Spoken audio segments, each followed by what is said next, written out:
Bonjour et bienvenue sur easytuto.com dans un tutoriel initiation PHP et MySQL, chapitre interagir avec le visiteur. Nous voyons les cookies. Donc les cookies servent à stocker des informations côté client. Donc c'est un petit peu la même chose que le local storage avec le JavaScript et HTML5. Donc en PHP, on a la fonction setCookie qui nous permet de poser un cookie dans le navigateur de l'internaute. Donc cette fonction prend trois paramètres, le nom du cookie, son contenu et sa durée de vie. Donc par exemple, on pourrait créer un cookie qui s'appellerait lang, qui aurait comme contenu français et une durée de 50 jours. Alors, comment ça fonctionne? Donc en fait, le serveur Apache va s'occuper de générer un fichier texte grâce à cette méthode et le stocker dans les préférences du navigateur sur le disque dur de l'utilisateur. Donc par exemple, si le navigateur utilisé par l'internaute est Chrome, eh bien dans Chrome, il va y avoir un cookie dédié à votre site web. Et à chaque fois que l'utilisateur va consulter votre site web, Chrome va vérifier qu'il n'existe pas un cookie associé à votre site. Si c'est le cas, il va l'interpréter et agir en fonction de ce que vous aurez codé, vous, dans vos scripts. Donc par contre, si l'utilisateur revient sur votre site avec un navigateur différent, eh bien, il faudra recommencer le processus de création du cookie pour le stocker localement. Donc généralement, on crée des cookies pour stocker des préférences, par exemple comme la langue préférée, un pseudo, un mot de passe, une musique préférée, ou bien sur quelle bannière l'utilisateur a cliqué. Donc c'est vrai que les régies publicitaires sont très friandes des cookies. Ça leur permet en fait de cibler leur publicité en fonction des préférences des utilisateurs. Donc c'est quelque chose qu'ils utilisent très souvent. Donc en fait, on va avoir besoin de créer un fichier qui nous permettra d'interpréter le contenu d'un cookie. Donc par exemple, on va appeler ce fichier cookie-read.php. Et ce fichier va permettre, donc via la super globale $_cookie, de récupérer un cookie existant. Donc par exemple, celui-ci s'appellerait lang et retransmettra via le navigateur une exécution d'un script en fonction de ce qui se passe. Donc si le cookie est défini, par exemple, ça pourra rediriger l'utilisateur sur le site en français. Voilà, donc ça c'était pour la partie théorique. Maintenant on va créer des fichiers consacrés aux cookies pour voir comment ça fonctionne, c'est-à-dire comment poser un cookie, lire un cookie, modifier un cookie, etc. Donc là ce qu'on va faire, c'est qu'on va récupérer le fichier postread.php qu'on a créé dans la précédente vidéo et on va le renommer postread-cookies.php. Voilà. Donc je vais juste améliorer ce fichier et m'en servir pour créer des cookies et les interpréter. Donc déjà, récapitulons, on avait créé dans le fichier post.html un petit formulaire de connexion qui renvoyait donc vers la page postread.php. Maintenant, je vais l'envoyer vers la page postread-cookies.php. Voilà. Ensuite, ce qu'on va faire, c'est que je vais améliorer un petit peu ce script de test, c'est-à-dire qu'on avait l'information, on avait plusieurs tests en fonction des champs qui étaient remplis. Donc si par exemple, je valide ce formulaire sans saisir de login, eh bien j'ai la phrase « Merci de renseigner le champ login » qui s'affiche. Si je mets un login mais pas de mot de passe, le mot de passe saisi est erroné, donc il faut que je saisisse un mot de passe qui soit correct pour que je sois bien identifié. Donc le mot de passe en question, pour l'instant, on l'a placé en dur, c'est donc Toto. Si on travaille avec une base de données, on aurait pu le récupérer. Maintenant, je vais créer une nouvelle variable qui va s'appeler $logged pour est connecté, en gros. Et je vais lui donner la valeur false si le champ n'est pas renseigné et si le mot de passe est erroné. Si le champ password est OK, eh bien, je vais lui donner la valeur true. Voilà. Donc grâce à ça, je vais pouvoir, un petit peu plus bas dans ma page, je vais pouvoir afficher ou non un formulaire en fonction de la situation. C'est-à-dire que si l'utilisateur est connecté, on va lui afficher le formulaire pour qu'il puisse nous communiquer les préférences qu'il a par rapport à notre site. Et sinon, on lui inscrira une phrase comme quoi il doit se connecter pour pouvoir voir le formulaire. Donc c'est parti. Donc je vais mettre un titre qui va être à propos de vous. Voilà. Et je vais créer mon formulaire. Alors, je vais mettre une petite phrase quand même. Afin d'améliorer votre visite, merci de nous communiquer les infos suivantes. Voilà. Donc allons-y, on va créer un formulaire tout simple. Donc toujours sur cette page. Donc forme post. Voilà. C'est action que je voulais. Pardon, méthode. Donc la méthode post. Alors l'action, je vais volontairement la laisser vide parce que ce formulaire va se valider sur cette page. C'est-à-dire que toutes les infos PHP de récupération des infos dans ce formulaire seront exécutées sur cette page. Donc pour ça, j'ai juste à laisser l'attribut action vide. Donc la première question qu'on va poser, ça va être sur l'état civil, donc votre état civil. Voilà, je vais mettre un BR, comme ça. Et on va faire un select à valeur unique, donc select name civil. Donc ça, c'est important aussi de bien nommer l'attribut name, parce que c'est celui-là qui nous permettra de récupérer via la super global cookie l'information sur la civilité. Et je vais mettre plusieurs options. Donc voilà. On va mettre la première qui va être célibataire.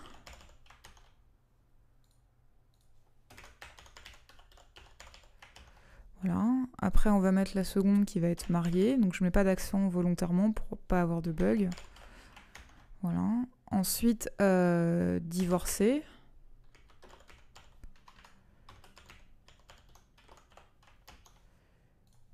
Et enfin, veuf. Donc je vais mettre veuf. Et veuf ou veuve. Voilà. Donc je vais juste vérifier que ça se passe bien au niveau de l'affichage. Je renvoie mon formulaire. Voilà, donc j'ai bien mon champ select qui s'affiche comme je le veux. Maintenant, on va créer un autre champ select, mais cette fois-ci, on va lui donner une valeur multiple, c'est-à-dire que l'utilisateur va pouvoir faire plusieurs choix. Donc on va lui demander quels sont ses hobbies. Et on va faire un select de nouveau. En revanche, je vais lui donner l'attribut multiple. Voilà. Et alors son nom, là, c'est très important. En fait, comme il y aura des valeurs multiples, elles vont être stockées dans un tableau. Donc vous donnez le nom, donc dans l'attribut name, vous mettez toujours votre champ, enfin votre nom au pluriel, car il y aura plusieurs valeurs, et vous mettez des crochets vides comme ça pour pouvoir remplir un tableau. Donc ça, le tableau, c'est pareil, on l'a vu aussi dans une vidéo dédiée, je vous invite à la consulter si vous voulez plus d'infos. Voilà, donc on va mettre rapidement les informations, donc cinéma, sport,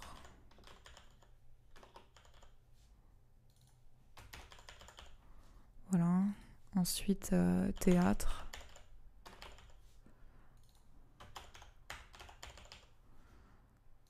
ensuite concert, voilà. Pour la forme, je m'en fais un dernier avec voyage.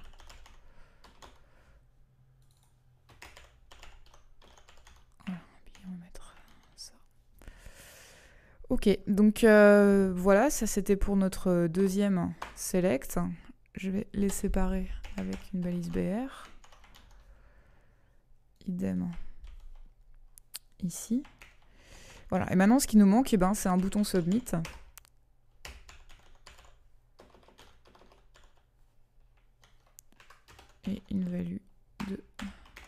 valider. Donc on va juste regarder ce que ça donne. Voilà, donc j'ai bien la possibilité de sélectionner plusieurs informations. Quand je clique sur valider, eh bien rien ne se passe parce que mon formulaire est fait sur la même page. Donc tout ça c'est normal. Maintenant ce qu'on va faire, c'est qu'on va déjà afficher ce formulaire si la personne est loguée. Donc c'est-à-dire que si la valeur de la variable log est bien égale à true. Donc pour ça, attention aussi une petite nouveauté, on va ouvrir PHP juste avant notre formulaire et le fermer. Comme ça. Voilà. Et je vais faire un if ici, $logged, et je vais ouvrir ma parenthèse d'instruction, comme ça. Enfin, juste après le formulaire, je vais de nouveau ouvrir PHP pour y placer mon accolade fermante, qui en fait correspond à l'accolade fermante du if là-haut. Donc si la variable logged est bien égale à true, tout ce qui est entre ces deux balises va s'afficher. Donc on peut déjà le vérifier. Donc là, je suis logué, donc justement non, je ne suis pas logué parce que ici il me dit que le champ login n'est pas renseigné, donc vous voyez mon formulaire a disparu. Donc pour ça il faut que j'aille de nouveau me connecter via le formulaire, parce que c'est au moment où je clique sur valider dans ce formulaire que je renseigne les super global posts pour récupérer les informations. Donc Marie et Toto. Voilà, et vous voyez là que ça fonctionne très bien, j'ai bien mon formulaire qui s'est inscrit. Par contre, si je soumets de nouveau ma page, bon, bah là, il conserve en mémoire les informations, mais normalement, je ne devrais plus être connecté. Alors maintenant, il nous faut le cas où l'utilisateur n'est pas logué. Donc, allons-y. Donc, on fait la même chose. Sauf qu'ici, on va placer un point d'exclamation pour la négation, c'est-à-dire n'est pas. Et on va finir ici l'instruction. Donc en fait, faire ce genre de choses, c'est très courant quand on travaille avec des frameworks comme Zend ou Symfony. Donc je vous conseille de tout de suite adopter cette pratique parce que ça vous permettra de gagner du temps un petit peu après. Donc maintenant, et puis surtout ça nous permet entre les deux balises d'insérer autant de HTML qu'on veut sans se soucier d'une concaténation quelconque ou quoi que ce soit. Donc là, on va mettre juste une phrase. Merci de vous connecter pour remplir notre questionnaire. Voilà.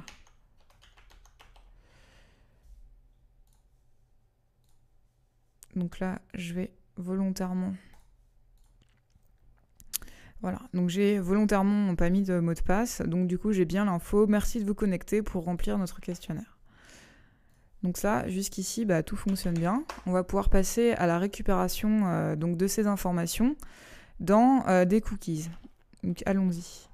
Donc je reprends mon code PHP qui est situé juste au-dessus de ma balise doctype. Donc c'est là que je récupérais via les variables super global post les informations login et mot de passe. Et maintenant, ce qu'on va faire, c'est qu'on va récupérer le champ donc name civilité et hobbies au pluriel. Donc c'est parti. Donc déjà, je vais tester si les infos sont renseignées. Donc pour l'instant, on va faire l'un ou l'autre. Et si c'est le cas, on va créer des cookies. Donc if isSet $_post donc hobbies.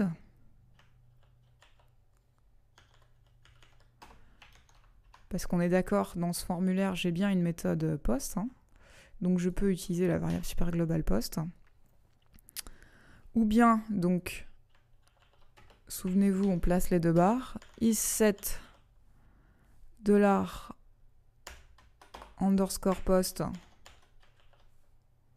donc civil, parce que c'est le name ici de mon formulaire.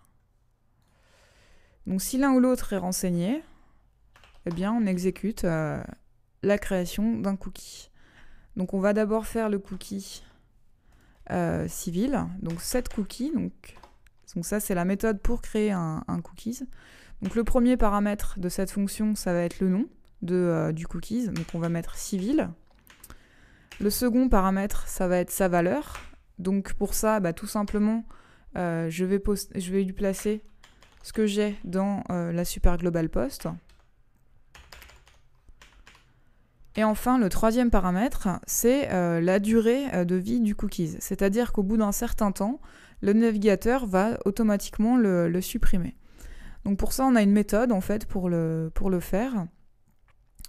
Donc on écrit la fonction time qui donc donne le temps,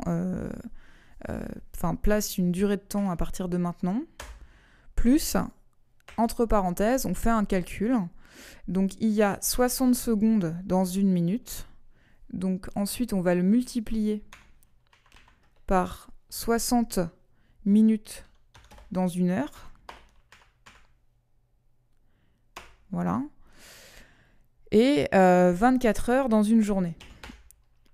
Voilà. Et là, l'idée, c'est de créer un cookies qui va être valable pendant 7 jours. Donc à la fin, je fais x7. Donc je récapitule. Je vais avoir un cookies qui va durer donc 60 secondes fois donc 60 minutes dans une heure fois 24 fois 7. Donc comme ça, mon cookie va durer 7 jours. Donc je le termine par un point virgule et je vais déjà tester, voir si ce cookie a bien été créé.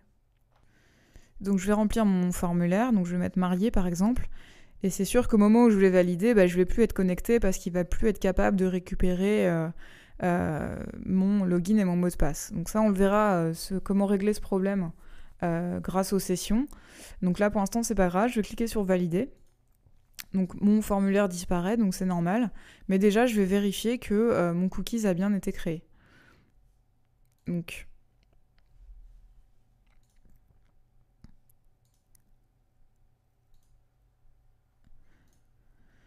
voilà, donc ici, grâce à mon debugger de Chrome, je vois bien que j'ai au niveau de cette URL un cookies qui a été placé et qui a pour valeur marié, parce que j'avais pris marié. Donc si par exemple je reviens en arrière et que je marque divorcé, et que je clique sur valider, vous voyez mon cookies est actualisé et remplacé par divorcé. Comment il fait en fait pour savoir que j'ai déjà un cookies ? C'est simple, il vérifie avec cette fonction si le cookies existe déjà, au lieu d'en créer un second, il va remplacer son contenu par ce que je viens de lui soumettre. Donc si je mets célibataire, vous voyez, ça marche très bien. Voilà. Donc maintenant, ce qu'on va faire, c'est qu'on va traiter le tableau hobbies, donc qui est un petit peu plus complexe parce qu'on va avoir plusieurs valeurs dans le formulaire. Donc pour ça, il va falloir récupérer toutes les valeurs stockées dans le tableau hobbies et les traiter pour les stocker dans un cookies. Donc pour ça, on a une méthode qui fonctionne très bien, qui s'appelle la fonction serialize. Donc la fonction serialize, elle se permet de stocker directement le tableau dans un seul cookie. Donc elle permet en fait de linéariser une variable. Donc c'est une technique pratique pour stocker ou passer des valeurs de PHP entre scripts sans perdre ni leur structure ni leur type. C'est-à-dire qu'on va avoir une variable de type tableau qui va être envoyée. Elle va être donc linéarisée grâce à la méthode serialize. Et ensuite, on va pouvoir la désérialiser, donc la délinéariser, pour récupérer son contenu et son type, donc c'est-à-dire récupérer une variable de type tableau avec toutes ses valeurs. Donc allons-y, voyons comment ça marche. Donc je vais créer une variable qui s'appelle list hobbies. Voilà. Et je vais serialize, donc utiliser la fonction serialize pour la variable $_post hobbies. Voilà. Donc en faisant ça, j'ai serialisé le contenu de mon tableau. Donc allons-y. Donc pour ça, je fais set cookie. Ensuite, toujours pareil, je donne le nom du cookie, donc ça va être les hobbies. Ensuite, son contenu, donc $list hobbies. Voilà. Et time, donc de nouveau, je vais lui donner une durée de 7 jours. Donc je crée le temps à partir de maintenant et je calcule en secondes la durée de 7 jours.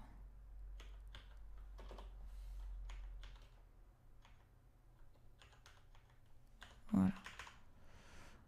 Ok. Donc en fait, si j'avais pas utilisé cette méthode-là, je serais embêtée parce que je serais obligée de créer un cookie par valeur dans le formulaire. Donc si la personne a cliqué sur sport, cinéma, théâtre, concert et voyage, eh ben, il me faudrait un cookie pour chaque. Alors grâce à la méthode Serialize, je vais pouvoir avoir qu'un seul cookie, ce qui va contenir toutes les valeurs du formulaire. Donc allons-y, on va faire ça tout de suite.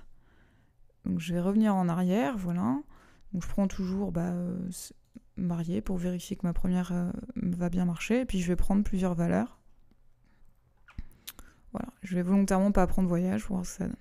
Je clique sur valider.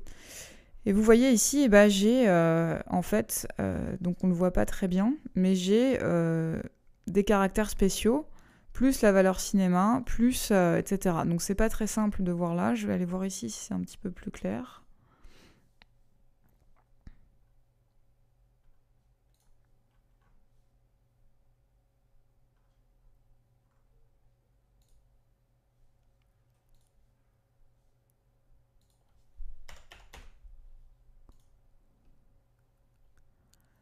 Donc j'ai, voilà, ici. Donc j'ai bien mon cookie civilité et hobbies.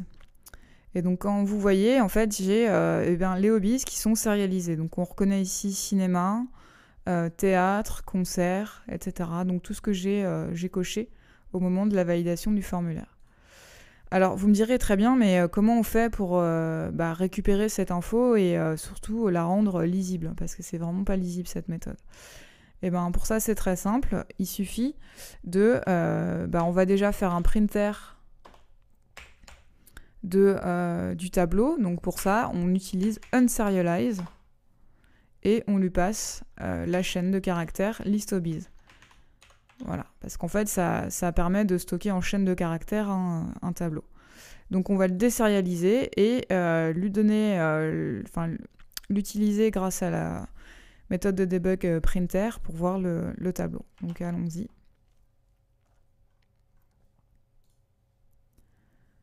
Donc je vais volontairement prendre ça, les trois. Je prends pas concert et voyage.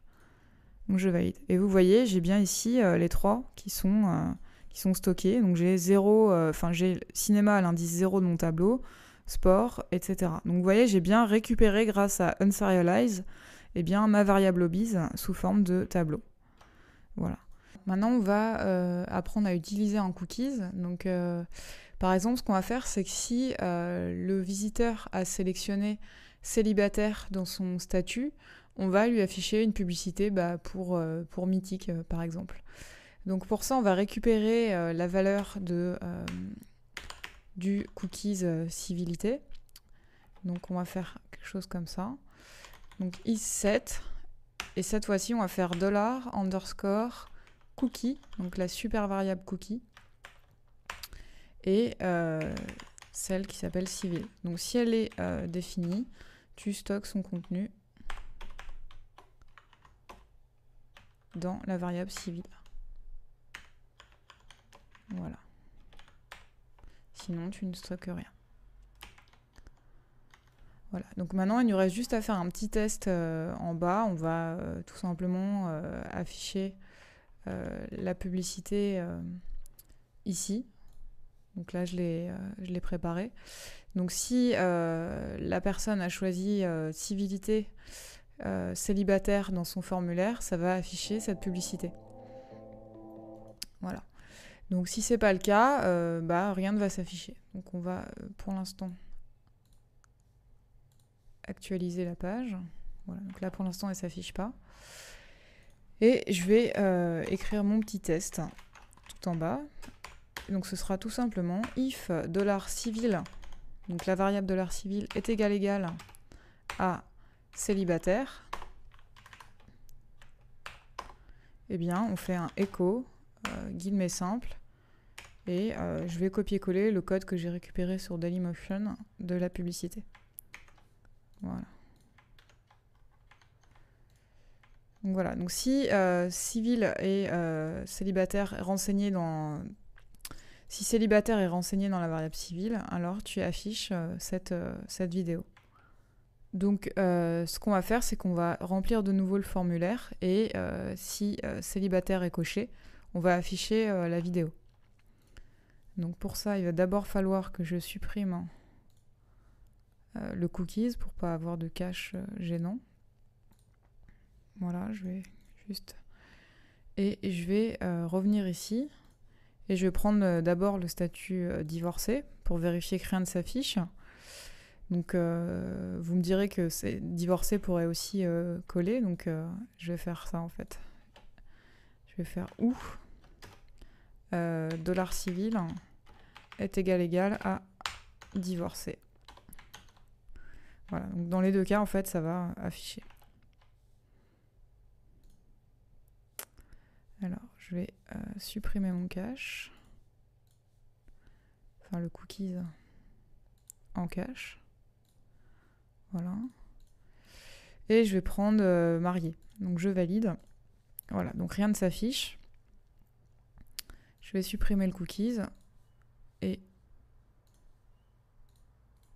revenir en arrière pour de nouveau soumettre mon formulaire. Donc, cette fois-ci, je vais prendre célibataire. Et on va tester ce que ça donne. Voilà, donc il fallait actualiser. Donc vous voyez, le cookies est bien donc célibataire, donc il m'a affiché la publicité.